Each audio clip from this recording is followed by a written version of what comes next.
नमस्कार, मैं धर्मपाल धनखड़। आज हम बात करेंगे देश में बढ़ती बेरोजगारी की। जैसा कि हम सबको मालूम है कि भारत में बेरोजगारी लगातार बढ़ रही है।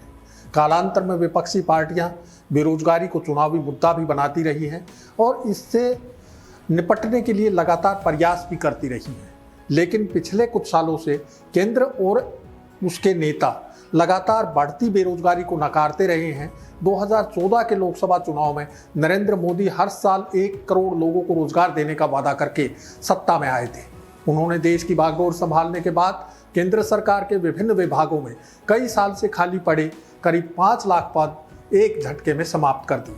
तर्क दिया गया कि जब इतने साल से इनके बिना काम चल रहा है तो अब इनकी ज़रूरत नहीं रही, जबकि वास्तविकता ये है कि ठेके यानी अनुबंध के आधार पर रखे कर्मचारियों तथा आउटसोर्सिंग के जरिए काम चलाया जाता रहा है। सितंबर 2014 में मोदी जी ने मेक इन इंडिया का नारा दिया। इससे करोड़ों रोजगार पैदा होने के सपने दिखाए गए और बढ़ती आबादी, खासतौर पर युवाओं को देश की ताकत बताया गया। विदेशी निवेशकों को आमंत्रित किया गया, पूंजी निवेश के बड़े बड़े दावे किए गए, लेकिन रोजगार के क्षेत्र में कोई उल्लेखनीय बढ़ोतरी नहीं हुई। इस बीच 8 नवंबर 2016 में नोटबंदी की गई। अनुमान है कि इसके चलते करीब 35 लाख लोगों की नौकरियों से हाथ धोना पड़ा। 2019 के लोकसभा चुनाव के दौरान मोदी जी ने हर साल 2 करोड़ रोजगार देने का वादा किया था, लेकिन यह वादा भी वादा ही रहा। इसका सारा दोष कोरोना महामारी के सिर मढ़ दिया गया। अब बात करते हैं कोरोना महामारी के दौरान नौकरी खोने वालों की। भारत सरकार के आंकड़ों के मुताबिक साल 2020 में कोरोना की पहली लहर में 1 करोड़ 45 लाख लोगों ने अपनी नौकरियां खो दी थी। दूसरी लहर में 52 लाख और तीसरी लहर में 18 लाख लोगों की नौकरियां चली गई। इस तरह कुल मिलाकर 2 करोड़ 15 लाख लोग कोरोना महामारी के दौरान बेरोजगार हो गए। उनमें से ज़्यादातर अब भी उसी हाल में है। निजी कंपनियों ने कोरोना के चलते अपने कर्मचारियों की छटनी करने के बाद बचे हुए कर्मचारियों का वेतन भी 50% तक कम कर दिया। महामारी का कहर थमने के बाद भी न कर्मचारियों की संख्या बढ़ी, ना ही घटाया गया वेतन वापस बढ़ाया। कोरोना महामारी के दौरान मार्च 2020 में बेरोजगारी दर 23.5% तक पहुंच गई थी। CMIE यानी centre for monitoring Indian economy के आंकड़ों के मुताबिक कोरोना के बाद से भारत में बेरोजगारी दर लगातार 7% से ज़्यादा चल रही है, जो अच्छा संकेत तो कतई नहीं हो सकती है। देश में इस समय काम करने या नौकरी के लायक 15 से 64 साल आयु वर्ग के लोगों की संख्या करीब 100 करोड़ मानी जाती है। CMIE के अनुसार करीब 40.3 करोड़ लोग ही रोजगारशुदा हैं और बाकी लोग अभी भी काम की तलाश में भटक रहे हैं। देश में बेरोजगारी की एक और भयावह तस्वीर आपको दिखाते हैं।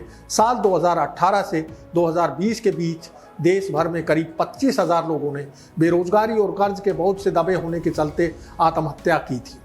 ये जानकारी संसद के बजट सत्र में राज्यसभा में बेरोजगारी पर चर्चा के दौरान दी। केंद्रीय गृह राज्य मंत्री नित्यानंद राय ने नेशनल क्राइम रिकॉर्ड ब्यूरो के आंकड़ों का हवाला देते हुए राज्यसभा में बताया कि साल 2018 से 2020 के बीच 9,140 लोगों ने बेरोजगारी और 16,091 लोगों ने कर्ज के बोझ के चलते अपनी जान दे दी थी। इसी सत्र में सरकार ने बताया कि 2014 के बाद से अब तक के 8 साल में केंद्र सरकार ने कुल 7,22,311 पद भरे हैं। सरकार को इस बीच नौकरी के लिए 22 करोड़ युवाओं ने आवेदन किया, जिनमें से 7,22,311 को ही नौकरियां मिल पाई। जाहिर है ये 22 करोड़ आवेदन पढ़े लिखे युवा बेरोजगारों ने ही किए होंगे। दूसरी तरफ केंद्र सरकार के विभिन्न विभागों में मार्च 2022 तक 9,79,000 पद खाली पड़े हैं। साफ है कि सरकार जानबूझकर इन पदों पर भर्तियों में ढिलाई बरत रही है, भले ही इसके पीछे मनसा पैसा बचाने की हो। एक अनुमान के मुताबिक केंद्र और राज्य सरकारों में करीब 60 लाख पद खाली पड़े हैं, जिन पर सरकार विभिन्न कारणों से भर्ती नहीं कर पा रही है। विभिन्न सरकारी विभाग ठेके पर कर्मचारी रखकर या आउटसोर्सिंग के जरिए जैसे तैसे काम चला रहे हैं। एक तरफ देश में बेरोजगारों की भरमार है, दूसरी तरफ सरकार नियमित भर्तियां नहीं कर रही है। इसके अतिरिक्त केंद्र और राज्य सरकारों ने जिन सरकारी उपक्रमों को प्राइवेट कंपनियों को बेच दिया है, उनमें भी बड़े पैमाने पर कर्मचारियों की छटनी की गई है। भारतीय रेलवे, जो सबसे ज़्यादा रोजगार देने वाला विभाग है, ने पिछले 6 साल में 72,000 पद खत्म कर दिए और 81,000 पद खत्म करने का प्रस्ताव भेज रखा है, जो देर सवेर स्वीकार कर लिया जाएगा।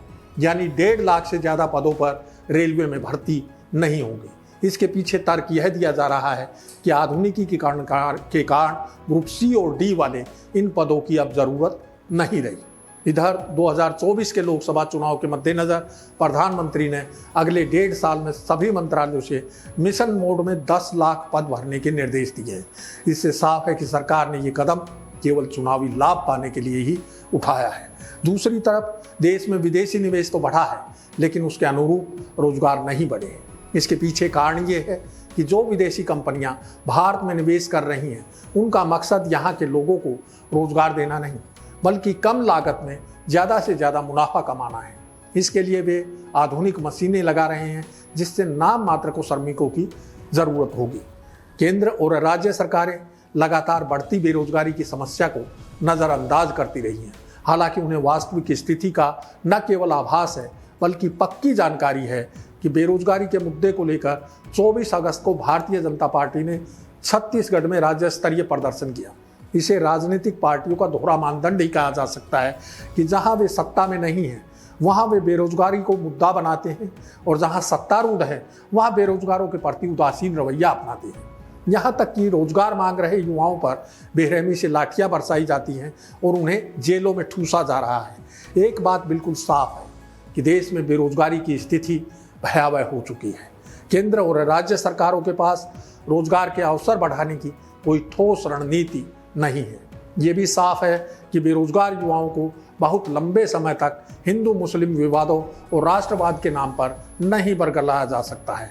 अंत में बात फिर रोजी रोजगार पर आकर टिकती है। अतः सरकार को रोजगार सृजन की दिशा में ठोस कदम उठाना होगा।